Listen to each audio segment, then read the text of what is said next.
A new kind of rule book. Let's be honest. Turning 50 used to come with a long list of shoulds. You should stay productive. You should worry about your retirement. You should look young, act young, stay busy, stay relevant. And somewhere, along the way, we believed all that. But let's take a deep breath together. Because the truth is, the second half of life doesn't need to be ruled by shoulds. It can be led by something far better: ease, peace, and joy. This is your invitation to live differently now, to let go of unnecessary stress, to stop trying to do it all, to smile more, to breathe more, to enjoy the years ahead with a lighter heart. So let's throw out the old rule book and write a new one. A rule book that says, less stress, more smiles. That's the new rule after 50. Chapter 1. Stress is not a badge of honor. Somewhere. In our working years, many of us started treating stress like it was proof that we mattered. If we were stressed, it must mean we were busy. If we were busy, it must mean we were important. If we were important, then maybe we were worth something. But let's pause and challenge that. What if the goal was never to be busy or stressed, but to be content?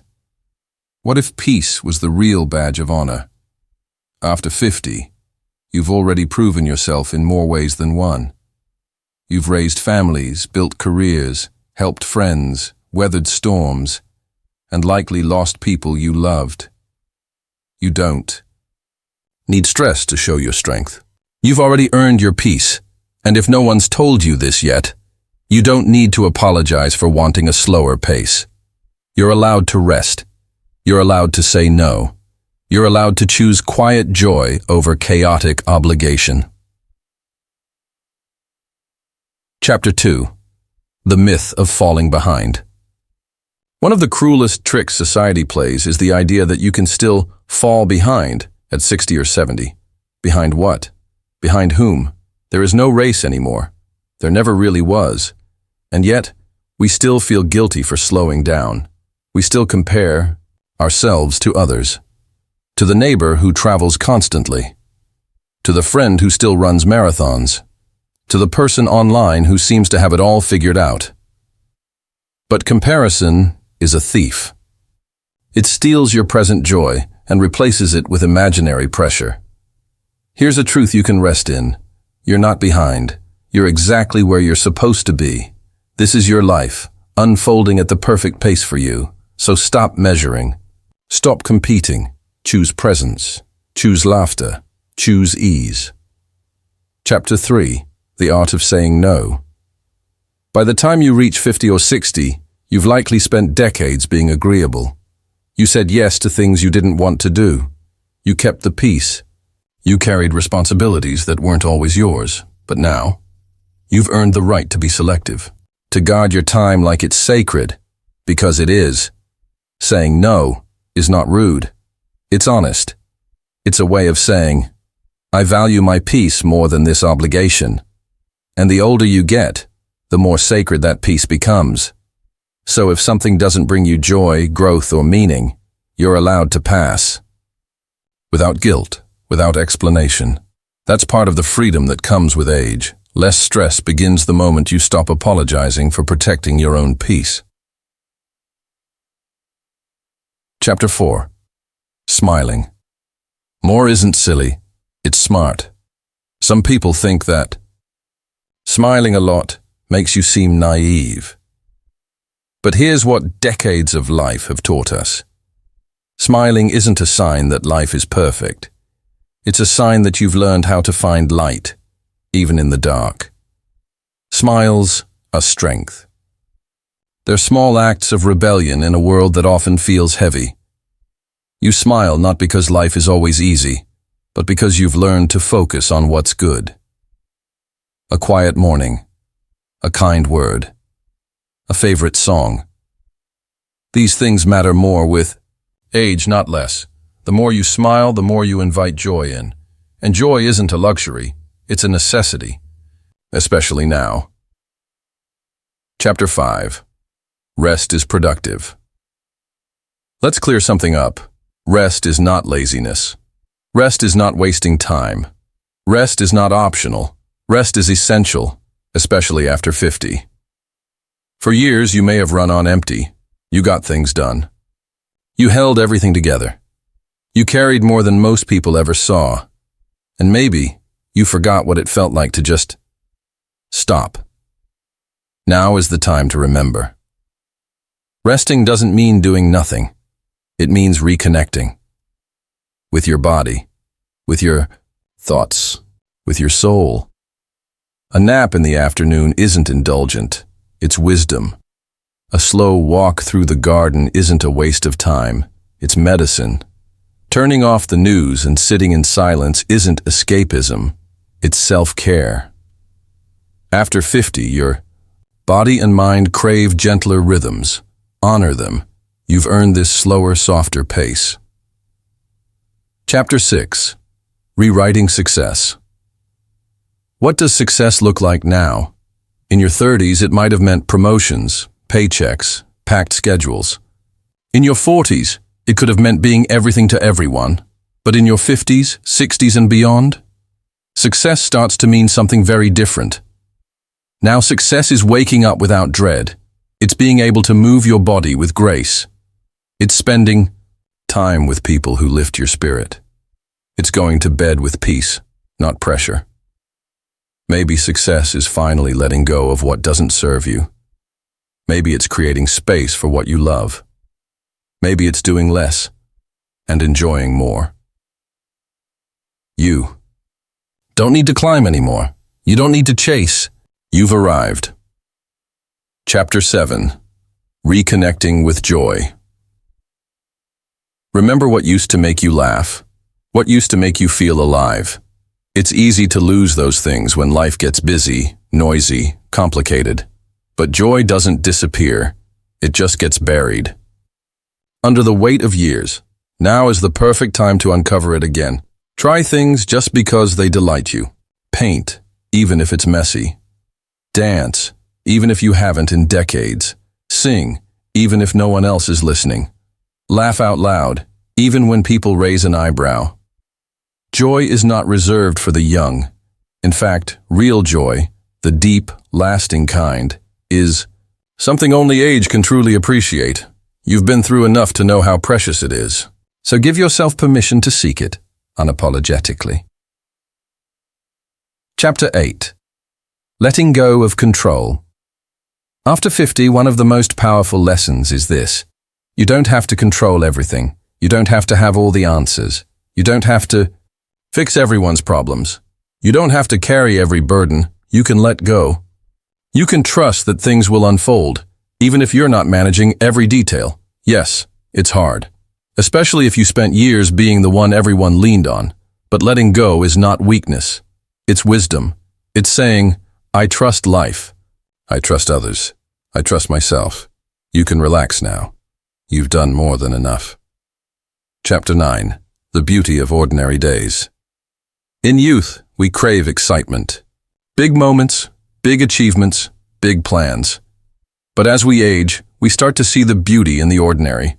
A cup of tea in silence, a phone call from a grandchild, a sunset you actually have time to watch, a good book, a comfortable chair, a warm blanket. These moments don't make headlines, but they make life rich. Less stress comes when you stop chasing the extraordinary and start celebrating the everyday, because in the end, the small things were never small at all.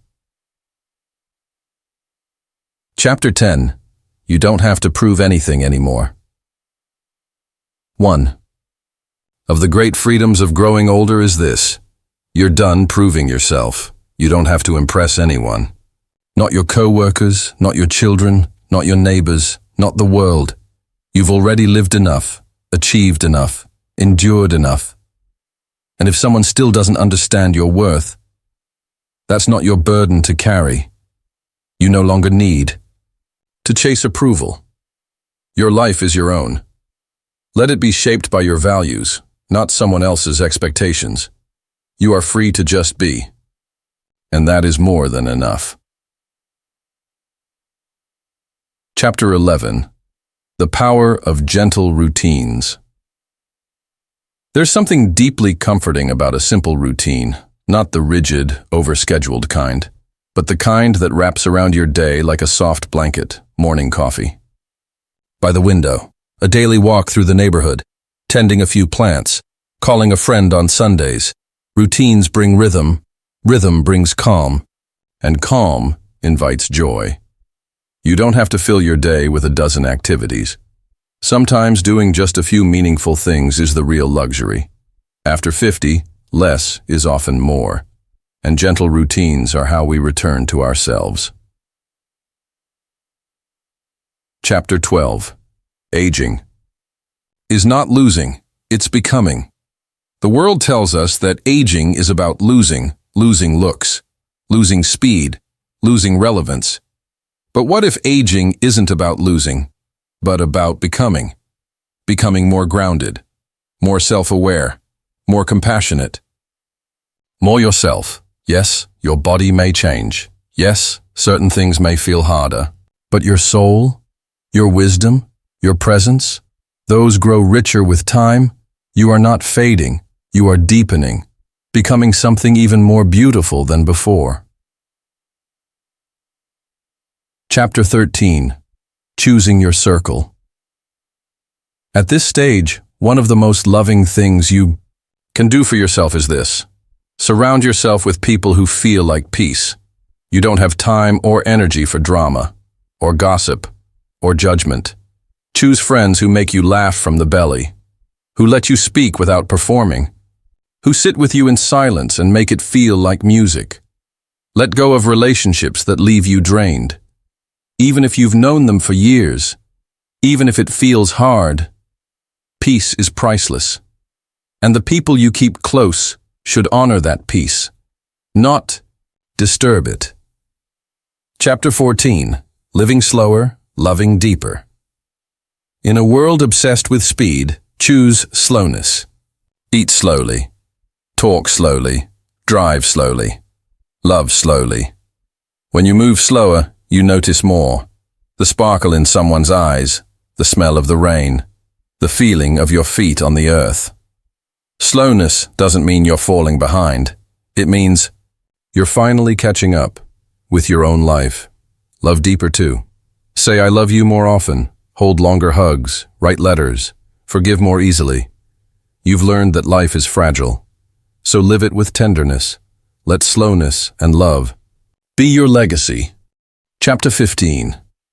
When grief visits, let it in by now. You've likely faced loss, a parent, a friend, a partner, a dream. Grief is not something to be avoided. It's a sacred visitor. Let it in. Sit with it. Don't rush it out. Grief is proof that you loved deeply. It's the echo of connection. It changes you, yes, but it also softens you. Don't be afraid of tears. Don't be ashamed of missing someone. These are signs that you're alive and still loving. Less stress doesn't mean less emotion. It means letting emotion move through you without resistance. Grief and joy can coexist. Let them both have room. Chapter 16. Giving yourself grace. You've made mistakes. You've had regrets. You've said the wrong thing. You've stayed too long or left too early. You've been human, and now, more than ever, it's time to give yourself grace. You don't need to carry shame forever. You don't need to keep revisiting old wounds. You don't need to hold yourself to impossible standards. Grace says, I did the best I could with what I knew then. Grace says, I forgive myself. Grace says, I can begin again. Even now. The older you get, the more you realize that self-kindness is not a luxury. It's a lifeline. So breathe. Be soft with yourself.